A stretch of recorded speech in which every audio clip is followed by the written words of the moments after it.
Hello, I'm Gary Lyon and welcome to Access All Areas. Some big results this weekend, and Damien Barrett, there's a big MRP meeting happening as we speak on the red-hot Brownlow favourite Gary Ablett.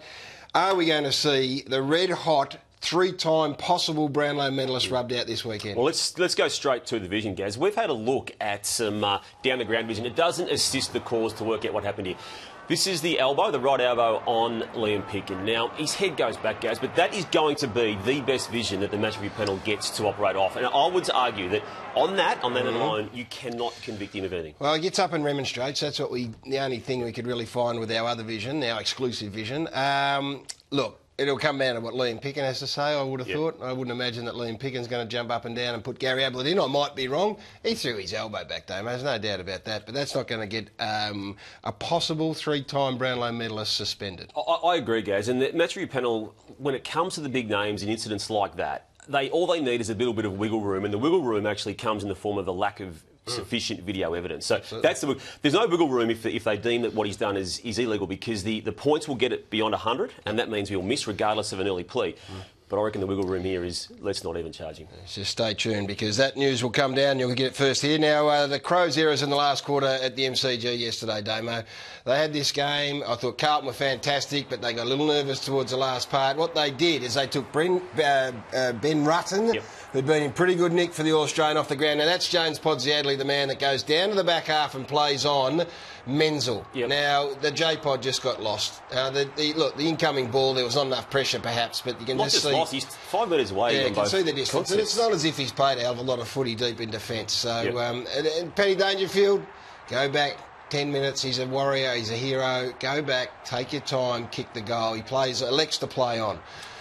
No handball, this one. Rory Sloane, we love him. Quick one, little Yenchi. Bang, runs into an open goal. They had their chances, didn't they, is what you're trying to say. Well, I think, look, and Carlton would have been unlucky to lose, make no mistake about that. They played really well.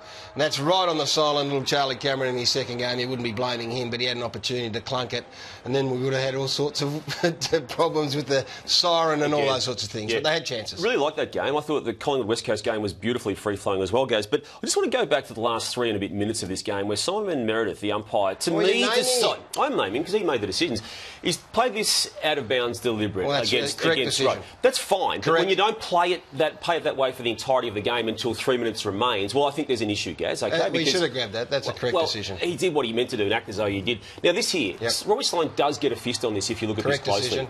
It's a handball, Gaz. Correct decision. It's a handball. Ball leaves his hand. That's a fist. The ball has to be stationary in your hand. And this one too, Gaz. I would argue he's actually got foot on ball here. It may not be a great kick, but he actually has kicked it. Have a look. And that was all right, I might give you that one, Damo. I might give you that one. I just don't like the last 3.5 minutes of that game were umpired to me differently than the previous 3 quarters and 28 minutes. It happens, doesn't it? Umpires do that all the time. Shouldn't, but it does happen. It does. Jack Riewoldt goes. Big week. But the issue's dead now, though, isn't it? It's just on the back of his 11 goals. No, it is for the wider media, because they've been able to jump off Jack's comments from last week and concentrate on his 11. Is that what you're saying? No, it's not dead. I mean, this is almost inconsequential. I mean, this has been talked up as if... it's gone to bed now. This has been talked up as if it's one of the greatest forward-line performances of all time. It was against the second side, essentially, who were playing like a second side. Why was Trent Cotchin asking for that ball when Jack could have kicked a dozen? I reckon Jack was filthy too. He said, when he sees the captain, you've got to kick it to him. Hold your fire. They play Essendon, Richmond, Dreamtime at the G. Then we'll find out whether it's all been put to bed. Well, the team they humiliated on the weekend, Gaz, GWS, they are in a world of hurt, and their world of hurt actually becomes an AFL world of hurt. They are in all sorts, on performances, crowds, relevance, care factor, to everything. And that was their best team selected on paper for the year. It was. They've got issues in the back half, but I'm not making any excuses for them. They have got some problems up there. It comes on the back of an insipid performance against the West Coast Eagles, 111 points. That loss was unacceptable by any measurement. Now, we know that the expansion sides are going to struggle from time to time, but this... Look, Aidan Corr had to go and play on Jack Riewoldt, but I don't blame him so much. Look at the lack of pressure through the middle of the ground, Damo. And Richmond players will never say this. If you went to them today and said, what was that game like, they would say not much more than a practice match in terms of intensity and pressure. Because you, in your age column on the weekend, effectively put the Giants on notice. It was a very, I suppose, detailed critique of where they're at. One of the sentences that jumped out at me was you basically called them big heads or fat heads, and that they've got this swagger that they have not earned. Just take us us through what you're saying about that. Look, they've got a reputation around the competition for being big on the yap, big on the lip, which is fair enough, but then when you don't go and back it up. And look, I also point out that youth of today are far more confident than perhaps they were in the recent times. But look, they need to back up with actions what they get to say during a game. And it has raised eyebrows, no doubt about it. And they're going backwards in terms of their competitiveness. And they've give up goals too easily, Damo. Yeah. They've conceded just this horrendous amount of goals over the past 5 weeks. Well, someone going backwards literally is Jeremy Cameron, who's gone from forward to back. And have a look at the Giants. Sorry, that's my fault. I went ahead of one. But they've given up how many goals, Damo, in the last 6 weeks? They've conceded something like 132 goals in those games on screen there. So from round 5 onwards, there's been 20 goals or more kicked against them in each of those games. And as we can see, the losing margin there is 65 points. To me, the crowd is just as big an issue. 8,000 on the weekend against Richmond, which is traditionally a big drawing team outside of Victoria. There's been really low crowds prior to that. Young coach Leon Cameron with a young and inexperienced assistant coaching group. And that is a really hard time for him to sit back. They've got to stand for something. And right now they're not standing for anything, the GWS boys. So no response, a week off after West Coast. Should have had 2 weeks to build on this and come out with a massive effort, and it just didn't arrive.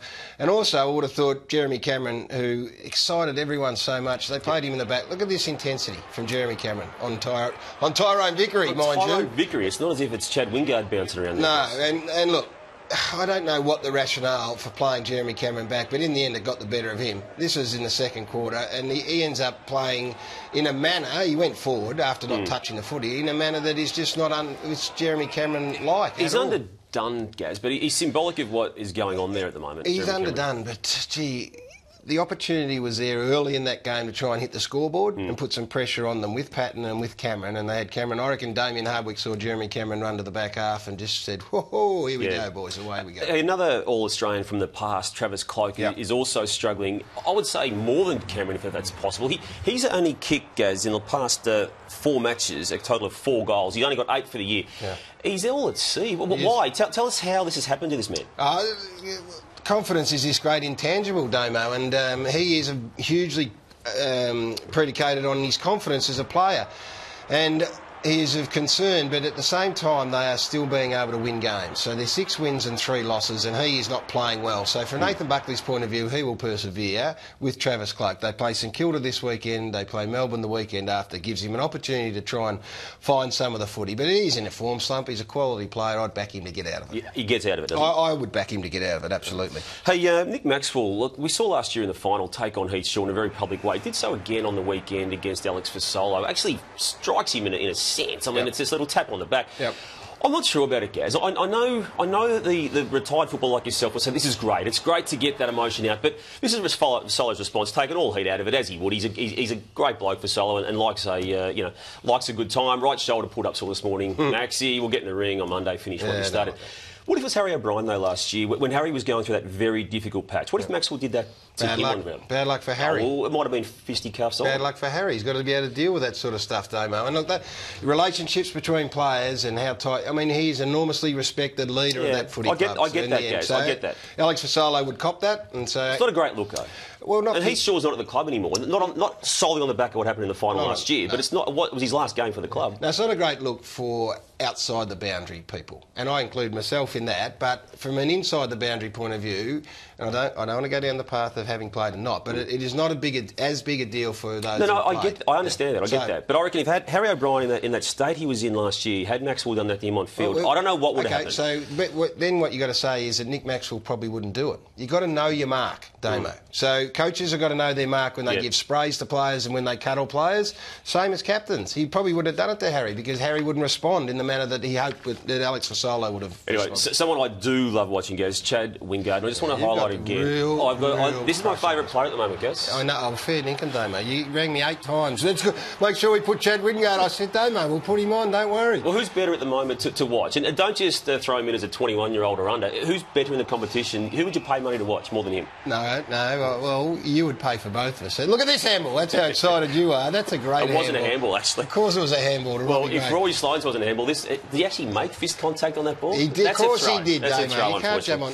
I go and watch Harley Bennell. I pay good money to go and watch him play. Look, we highlighted the great trick last week. Look at this. I reckon he was watching Access All Areas and said, I can do better. Look at that. He just flicked it. Who was it last week? It was Kieran Jack. And I think Kieran Jack's skill level was slightly higher than that, but that was pretty good. One of your boys, you're going to embarrass played yourself. his 200th game on the weekend. The Richmond Supporters Club. Cheers Squad. I was trying to get out. Yeah. Acknowledge the moment, guys, but if you're going to do it, you've probably got to... What's your issue? You're going to embarrass yourself here. How am I going to embarrass myself? That's not how you spell Brett Delidio's surname. That's his nickname. No, his nickname is Lids. Lids. Yeah, so not Delidio. The Lids, EO. They knew what they were doing. He's one of your best mates, and you've mentored him on his high point of his career today, 200th game. Yeah. It's spelled incorrectly. And I know his nickname's the Lids, and the cheer squad said, let's just have a little funny play on words here. No, they stuffed it up. You're pretty good today, David. Well done. Big day today. Thanks again for watching Access All Areas. Keep coming back to afl.com.au because we'll deliver the news on Gary Ablett as soon as the MRP has handed down its decision. Have a good week. We'll see you next Monday.